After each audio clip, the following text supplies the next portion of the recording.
নিজের চেহারা একবার আয়নায় দেখেছিস?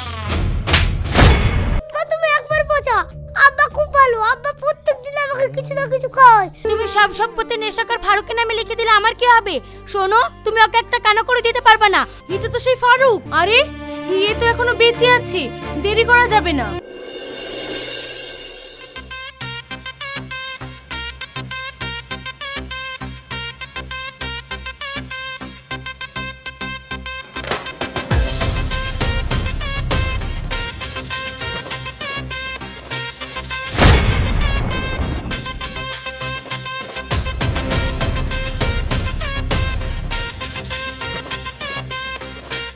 গ্যাস চালা, এটাও শেষ হয়ে গেছে।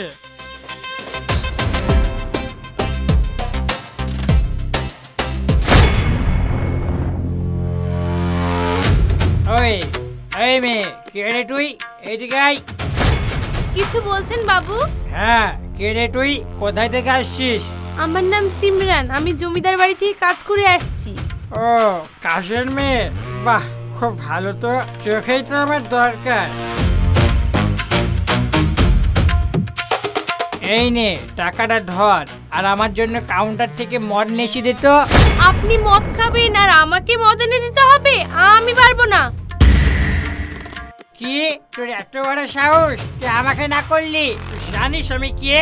আমি রিয়াজ এমএলএর একমাত্র ছেলে ফারুক। তোর মতো হাজারটা কাজের মেয়েকে আমার বাড়িতে কুকুর বিড়ালের মতো পুষি। দেখুন, আপনার টাকা আছে, আপনি হাজারটা কাজের লোক খুঁজতে পারেন, কিন্তু আপনি আমাকে অপমান করতে পারেন না। আমার একটা মান সম্মান আছে। কি তুই আমার মুখের উপরে কথা বলছিস? ভিখারির বাচ্চা, নিজের চেহারা একবার আয়নায় দেখেছিস?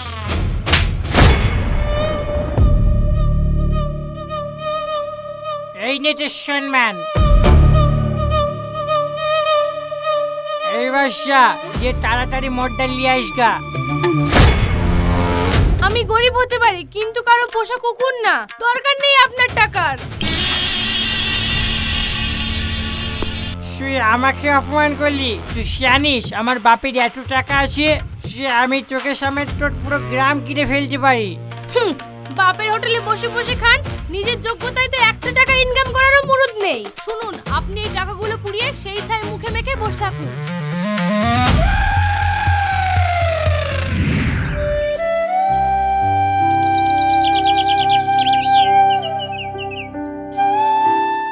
মা স্কুলে যাবো, দুটো খেতে দাও। রওশন, স্কুলে যাবা তো এখানে খাওয়ার কি দরকার? স্কুলেই তো খেতে দেবে।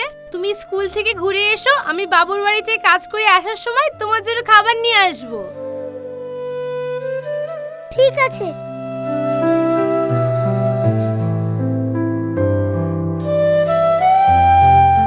আল্লাহ, রওশনের আব্বা আমাদেরকে ছেড়ে চলে গেল। দুবেলা দুমুঠো ভাত যে ছেলেটার মুখে তুলে দেব, সে ক্ষমতা আমার হয়েছে না। আমি একা বিধবা মানুষ, কি করে যে সংসার চালাবো সে কথা আল্লাহ মালিকই জানে।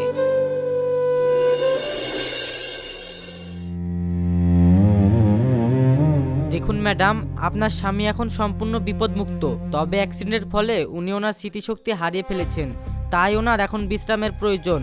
আপনি আপনার স্বামীকে বাড়ি নিয়ে যান। ফারুকের মানিব্যাগে যে টাকা ছিল তাই দিয়েই তো চিকিৎসা করলাম। ডাক্তারও আমাকে ওর বউ ভাবছি, আবার ডাক্তারও বলল যে ওর স্মৃতিশক্তি হারিয়ে গেছে। এই সুযোগ, ওর বাপের টাকা নিয়ে আমাকে অপমান করেছিল, এবার আমি ওকে বাড়িতে নিয়ে গিয়ে অপমানের শোধ তুলবো।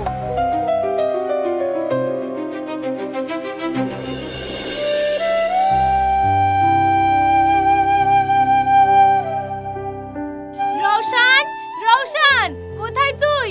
এই দেখ কাকে নিয়ে এসেছি।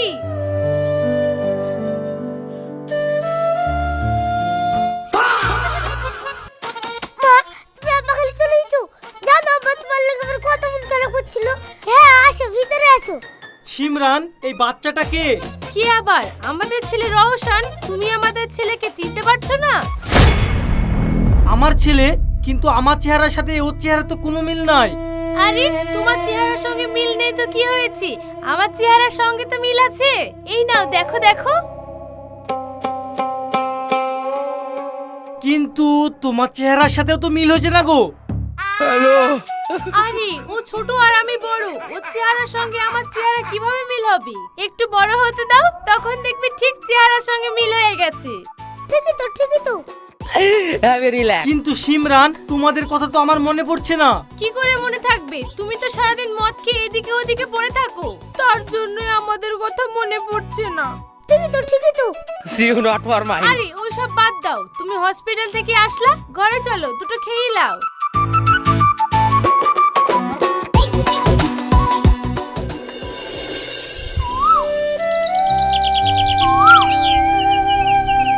কি গো, তুমি এখনো বসে আছো যে? সকাল হয়ে গেল, ভাটা ইট বইতে যাও। আমি ভাটা ইট বইতে যাব? হ্যাঁ, তুমি তো রোজ ভাটাতেই কাজ করো, তো কাজে যেতে হবে না? এই তোমার কি হয়েছে বলো তো? তুমি সবকিছু ভুলে যাচ্ছ কেন? কি জানি গো, আমি তো কিছু বুঝতে পারছি নি।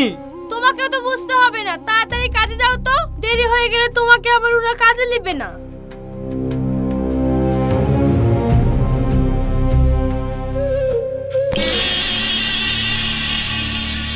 দেখ এবার মজা, আমি গরিব বলে আমাকে অপমান করেছিলিস না, এখন এই গরিবের স্বামী সাজিয়ে তোকে বাড়ির সব কাজ করিয়ে নেব।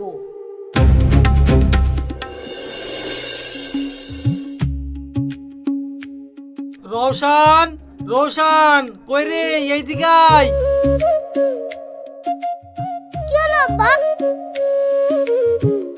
এই দেখ রোশন, তোর লেগে আমি জিলাপি লেসছি, লে খেয়ে লিগা। কি গো, তোমাকে আজ এত খুশি খুশি লাগছে? আসলে সিমরান, আজকে আমি ভাটায় হপ্তাহ টাকা পেয়েছি, তার লেগে এত খুশি। এই দেখো টাকাটা নাও। ঠিক আছে, তুমি যাও, গিয়ে এটা থালা বাসনগুলো মেজে ফেলো। আজকেও আমি বাসন মাজবো? করার কিছু নেই, আজকে কি তুমি প্রথম বাসন মাজছো নাকি? যাও যাও, তাড়াতাড়ি বাসন কটা মেজে ফেলো, তারপরে আবার জামা কাপড়ও কাচতে হবে। কিন্তু সিমরান, আমি যে কাপড় কাচা জানিনি। জানবে না কেন? গত সপ্তাহে তো এক বালতি জামা কাপড় শুটাতে ভিজিয়ে দিলাম, তুমি পুকুরে নিয়ে গিয়ে কেচে নিয়ে আসলা, আর এখন কাচা জানো না বললে হয়ে যাবে? এই যাও যাও।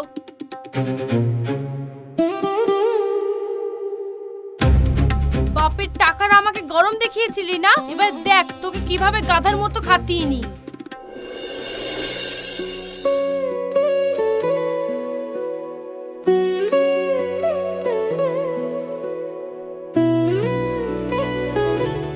মা, কিছু খেতে ইচ্ছা করছে, আমাকে 10 টাকা দাও না, দোকানে গিয়ে কিছু কিনে খাই। দেখ রওশন, আমাকে জ্বালাস না, আমার কাছে পয়সা নেই। মা দাও না, 10 টাকাই তো। বললাম তো আমার কাছে পয়সা নেই, তাও আমাকে জ্বালাচ্ছিস কেন? মা তুমি একবার বোঝা, আব্বা খুব ভালো, আব্বা প্রত্যেকদিন আমাকে কিছু না কিছু খাওয়ায়, আর তোমার কাছে 10 টাকা চাইলে তাও তুমি দাও না। কি বললি? আমি খুব পচা আর আব্বু খুব ভালো, তোর কিছু বলি? সিমরান ছাড়ো রৌশানকে, কি করছো তুমি? ছেলেটাকে এইভাবে মারছো কেন? এই লে রৌশান, এই ক্যারিতে তোর লেগে আমি খুরমা লেসছি, লে খাগা। মারবো না তো কি করবো? সারাদিন শুধু খাই আর খাই। খাই খাই করলে মারতে হবে, খবরদার তুমি আমার ছেলের গায়ে হাত দিবা না। আমি আমার ছেলেকে মারছি, তাতে তুমি বাধা দেওয়ার কে? এ তুমি কি বলছো সিমরান? রৌশান তো আমারও ছেলে, আমি সারাদিন ভ্যানটা নিয়ে ইট বুয়াই, সবই তো তোমাদের লেগে। আমাদের জন্য না ছাই, যেদিন সত্যিটা জানতে পারবে সেদিন আমাদের রেখে ঠিকই চলে যাবে।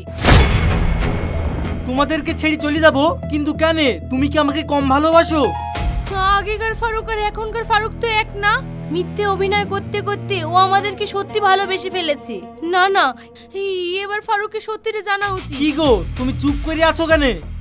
শোনো ফারুক, তুমি আমার স্বামী না, তুমি আমাদের কেউ না।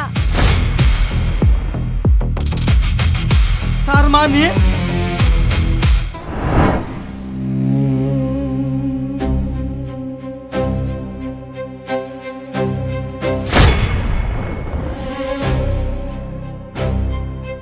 এটা তো সেই ফারুক, এখানে অ্যাক্সিডেন্ট করে পড়ে আছে। ঠিকই আছে, ও যেমন মানুষ, ওর সঙ্গে এরকম হওয়াটাই উচিত।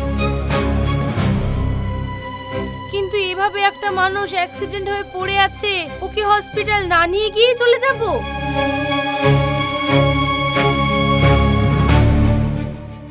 আরে এ তো এখনো বেঁচে আছে, দেরি করা যাবে না, একে এক্ষুনি হসপিটালে নিয়ে যেতে হবে।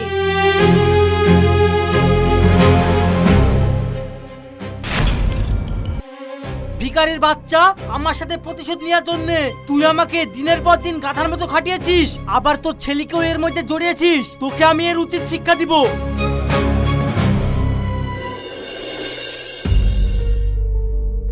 জানিস ফারুক, তোকে আমি কত খুঁজেছি, কিন্তু তোকে আমি কোথাও খুঁজে পাইনি। আজ তোকে ফিরে পেয়ে আমি অনেক খুশি। আমি চাই এখন থেকে আমার সব বিজনেস তুই সামলা। আমি কালকে উকিলকে ডেকে সব সম্পত্তি তোর নামে লিখে দিতে চাই। তুই রাজি তো? ড্যাড, তোমার যেটা ভালো মনে হয় তুমি সেটাই করো।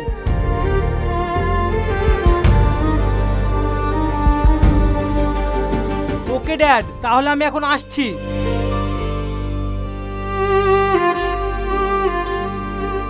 তুমি সব সম্পত্তি নেশাকর ফারুকের নামে লিখে দিলে আমার কি হবে? শোনো, তুমি ওকে একটা কানা করে দিতে পারবে না।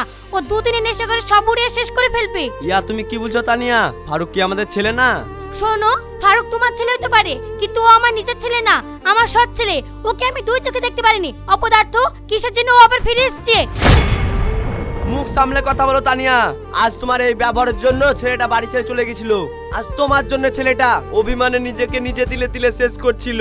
এখন ওকে খুঁজে পেয়েছি, আর আমি ওকে কখনো হারাতে চাইনি। দেখো রিয়াজ, আমি তোমার কোনো কথা শুনতে পারবো না। তুমি ওকে কোনো সম্পত্তি লিখে দিতে পারবে না, এটাই আমার শেষ কথা।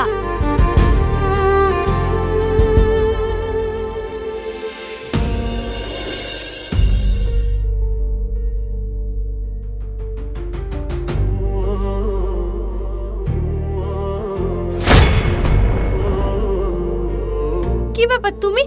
না মানে আপনি এখানে?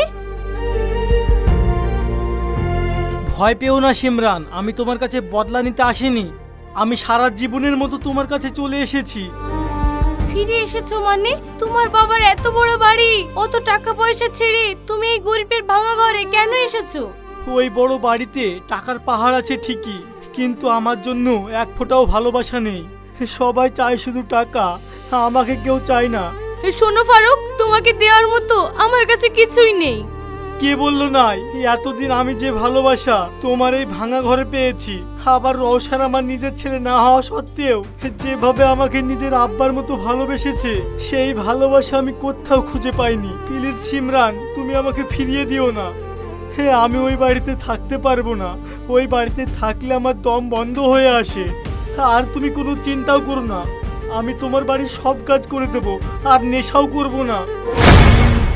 কিন্তু ফারুক, তুমি আমাদের জন্য কেন এত কষ্ট করবে? এখনো বুঝতে পারলে না? আমি তোমাকে ভালোবাসি, অনেক ভালোবাসি, বিশ্বাস করো। আমি তোমাকে ছাড়া বাঁচবো না। ফারুক, আমি তোমাকে অনেক ভালোবাসি, আর আমি তোমাকে কথা দিচ্ছি আমার বাড়ি থেকে তোমাকে কখনো তাড়িয়ে দেব না।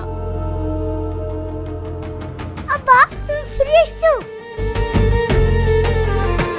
আব্বা বলো, তুমি আমাকে কখনো ছেড়ে যাবে না। না রৌশান, আমি তোমাদেরকে ছেড়ে কোথাও যাব না।